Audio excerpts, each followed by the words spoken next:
Kehidupan suatu negara tidak akan berjalan normal tanpa keberadaan polisi. Negara dapat berjalan dengan baik tanpa adanya tentara, tetapi tidak demikian dengan tanpa adanya polisi.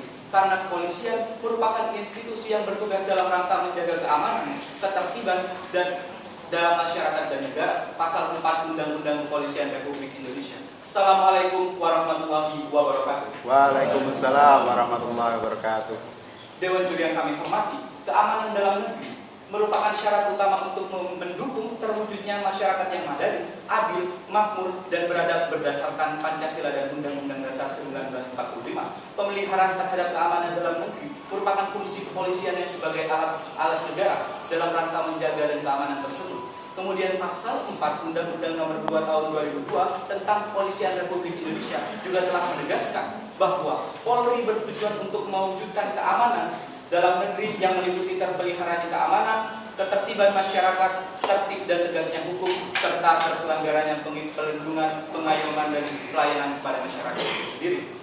Kemudian Dewan Juri yang kami hormati, awal mula munculnya perdebatan kali ini adalah adanya wacana yang disebabkan oleh munculnya draft rancangan Undang-Undang Keamanan Nasional, di mana dalam hal ini sejak Januari 2007, yang kemudian wacana tersebut kini mencuat kembali, yang kembali dihidupkan oleh Menteri Pemerintahan, yaitu Menteri Pertahanan, yaitu Riyamizat Triakudu, yang menyatakan bahwa kedudukan kepolisian merupakan tindakan hukum yang terbuka atau open legal policy bagi pembentuk undang-undang, karena di dalamnya tidak diatur secara jelas. Maka ketentuan pasal 30 ayat 5 Undang-Undang Dasar 1945 hanya mensyaratkan adanya tindak lanjut pembentukan undang-undang yang mengatur tentang susunan dan kedudukan hubungan kewenangan Polri dalam menjalankan tugasnya. Dewan Juri yang kami hormati, membahas upaya melakukan reposisi terhadap kepolisian di bawah Kemendagri sejatinya bukanlah suatu konsep yang baru, karena apabila kita menapak kilas pada tahun 1945 sampai dengan tahun 1946, polisi pernah berada di bawah Departemen Kehakiman, di bawah Departemen Dalam Negeri itu sendiri. Dewan Juri yang kami hormati, kami menilai Kemendagri merupakan lembaga yang tepat untuk menaungi kepolisian di masa depan. Menurut pasal 1 ayat 1 Peraturan Presiden Nomor 11 Tahun 2005 tentang Kementerian Dalam Negeri, Kemendagri atau Kementerian Dalam Negeri bertanggung jawab langsung kepada Presiden dalam rangka menyelenggarakan urusan di bidang pemerintahan dalam negeri untuk membantu Presiden itu sendiri. Untuk pertama kalinya kami menyatakan sepakat terhadap kepolisian, pemberlakuan posisi kepolisian di bawah Kemendagri. Setidaknya kami terdapat 3 landasan utama mengapa kami menyatakan sepakat. Yang pertama, kedudukan kepolisian di bawah sistem presidensial berdasarkan Undang-Undang Dasar 1945 sejatinya telah sesuai dengan konsep yang ada pada saat ini. Kemudian yang kedua, reformasi kepolisian dalam perspektif catur raja yang kemudian nantinya akan dielaborasi oleh Komisi 2 dari tim kami. Kemudian yang ketiga adalah fakta menunjukkan bahwa lemahnya pengawasan terhadap Polri dan kemudian nantinya akan membandingkan kepolisian Republik Indonesia dengan kepolisian dengan kepolisian dari lembaga negara lain. Memasuki bangunan argumentasi kami yang pertama, kepolisian di bawah dalam negara demokratis. Jimli Asidiki menyatakan di dalam sistem pemerintahan presidensial Indonesia berdasarkan pada Undang-Undang Dasar 1945, di mana presiden adalah kepala negara dan sekaligus kepala pemerintahan sebagai single eksekutif. Pada pokoknya, semua kekuasaan yang berasal dari rakyat dimandatkan dan didelegasikan kepada presiden sebagai kepala negara dan sekaligus kepala pemerintahan itu. Hanya saja Dewan Juri yang kami hormati, untuk kepentingan check and balances dan sesuai dengan prinsip negara hukum yang demokratis, maka kekuasaan rakyat tercermin pada jabatan presiden itu dibatasi secara konstitusional. Kemudian Jimli Asidiki melanjutkan pernyataannya, karena itu negara kesatuan Republik Indonesia dipimpin oleh seorang presiden, dan karena itu semua institusi yang berada di dalam jangkauan koordinasi oleh presiden dan bahkan dalam lingkup eksekutif semua berada di bawah kekuasaan presiden secara subordinatif. Kepolisian Republik Indonesia merupakan cabang kekuasaan eksekutif karenanya berada di bawah presiden. Akan tetapi dalam pelaksanaan operasionalnya presiden memiliki seorang pembantu yang dalam bentuknya adalah Kementerian Dalam Negeri. Kemudian tepatlah ketika kami mendukung adanya mosi Kementerian Kepolisian di bawah Kemendagri. Terima kasih dan salam konstitusi. Selanjutnya, saya persilakan kepada tim kontra memberikan opening statement waktunya 5 menit dimulai dari. Mulai sampel dari review, hukum selalu memberi obat. Terima kasih kepada Dewan Jurnal. Kami hormati kawan berpikir yang kami menggagas serta aktivitas akademik Fakultas Hukum yang hadir pada kesempatan kali ini.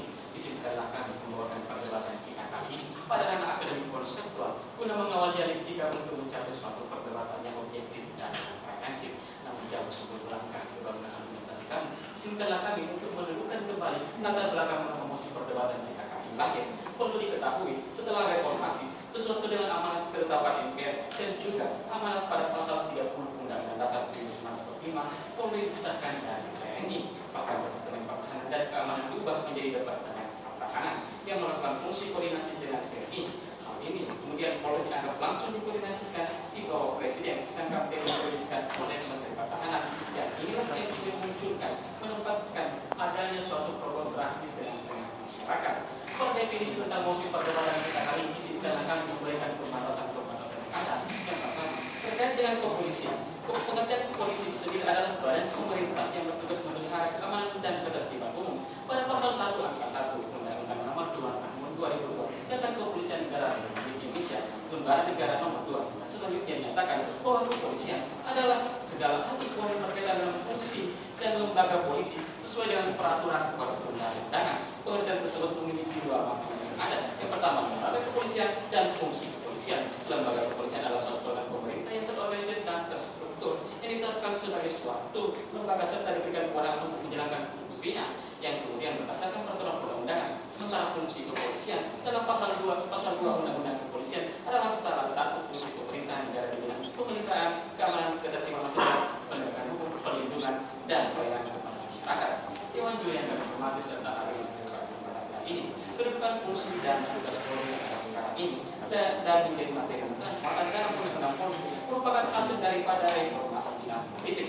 Reformasi tersebut diantaranya telah menghasilkan penilaian bahwa perlunya dilakukan reposisi dan restrukturisasi angkatan bersenjata Republik Indonesia atau APRI. Tuntutan reposisi dan restrukturisasi kemudian dikembangkan dalam putusan politik Bangsa Indonesia melalui ketetapan Majelis MPR nomor 6 tahun 2000. Dewan Juri yang kami hormati perlu jadi dipahami dalam hal ini sehingga secara konstitusional Polri dewasa ini adalah alat negara sehingga kedudukannya di bawah presiden terkait dengan pengertian presiden sebagai kepala negara bukan dalam konteks sebagai kepala fungsi pemerintahan dalam arti teknis.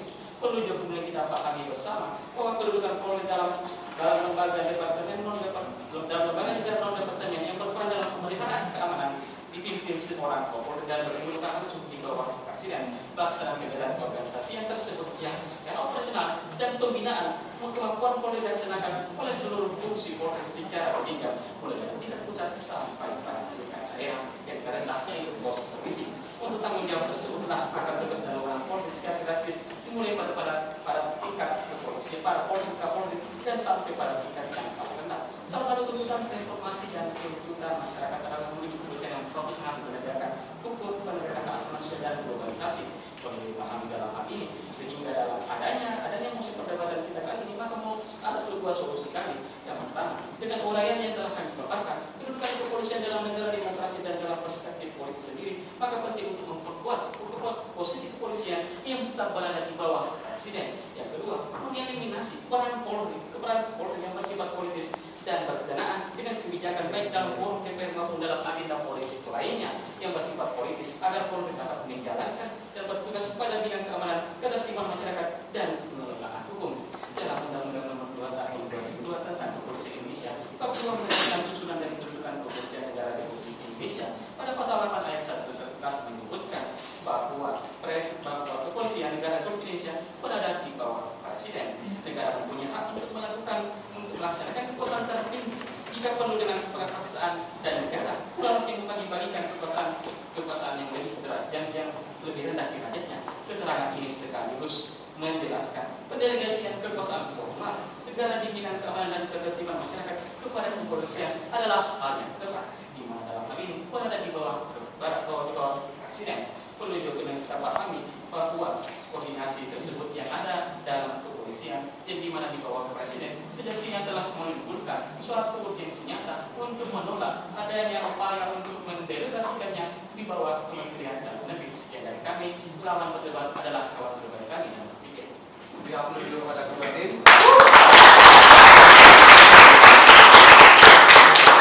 Memasuki babak kedua yaitu babak bijasan.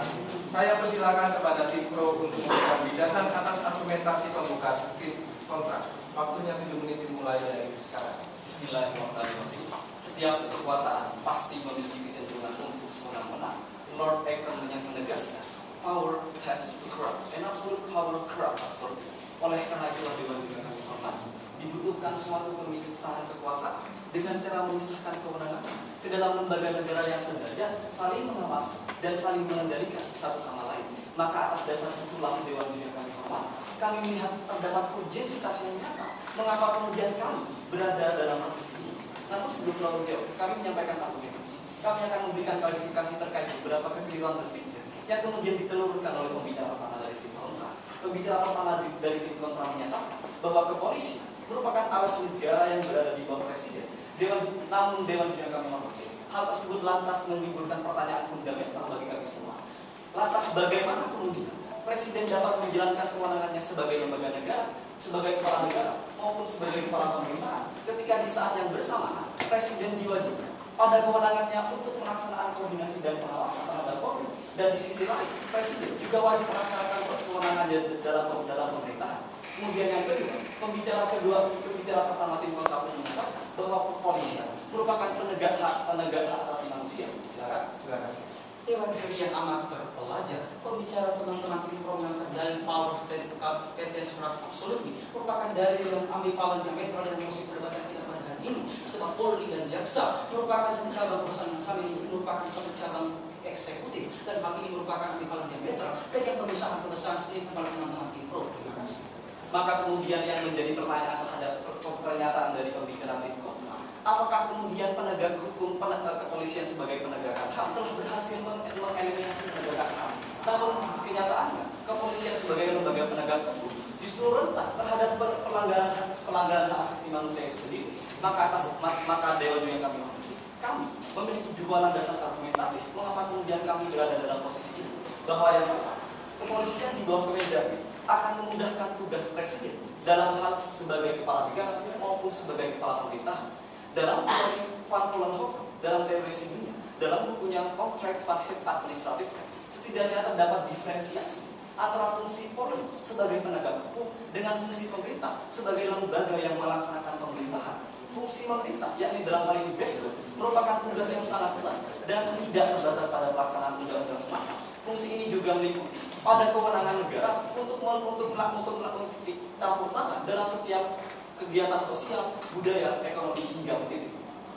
Dewan juri yang amat terpelajar, argumentor Acton Rani menggunakan satu teori residu yang merupakan pernyataan teori terhadap konsep negara parlementer yang merupakan ambivalen dari konsep negara kesatuan. Jadi Dewan juri yang amat terpelajar, perlu kita memahami bersama bahwa penegakan hukum merupakan kebijakan politik hukum presiden ansih sebagaimana desain konstitusional dalam pasal 4 ayat 1 Undang-Undang Dasar 1945, sehingga Dewan juri amat terpelajar terbantahkan argumentasi dari teman-teman tim sendiri. Terima kasih.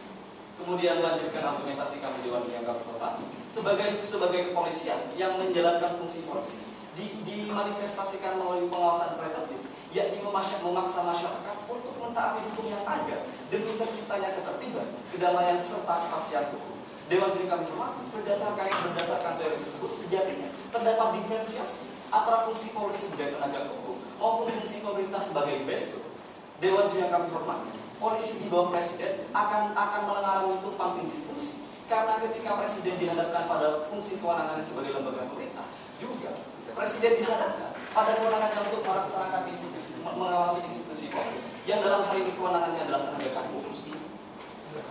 Dewan juri yang amat terpelajar, menempatkan teman-teman mengalami satu sort of understanding, pemahaman yang rancu, sebab pemerintah yang diwakili oleh presiden merupakan satu-satu keseluruhan dan kesatuan dalam satu sistem di mana badan pekerjanya akan diversifikasi oleh kementerian dan non-kementerian dan atau non-departemen. Salah satunya adalah kepolisian. Hal ini semakin menunjukkan bahwa adanya pemahaman yang rancu dari teman-teman tim pro yang telah membedakan antara presiden sebagai eksekutif dan yang adalah kepolisian itu sendiri.